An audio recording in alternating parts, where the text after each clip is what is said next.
ඔබ තුළ මිනිස්කම් ඇත්නම් ඔබ පින් පව් හඳුනයි.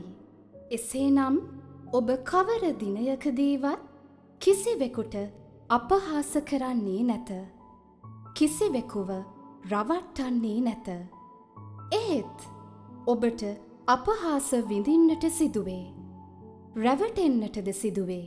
හේතුව සමාජයේ වැඩියක් ඇත්තේ පින් පව් නොහඳුනන අමනුෂ්‍යයෝය. නමුත් ඔබ මනුෂ්‍යයෙකු වන්න. සොබා දහමට අවශ්‍ය මනුෂ්‍යයන් මිස අමනුෂ්‍යයන් නොවේ. මේ වදන් ශුද්ධෝත්තම රොහාන් ලලිත් අපොන්සු අපොස්තුලතුමන් වෙතිනුයි. ඒ ඔබට සිතන්නටයි.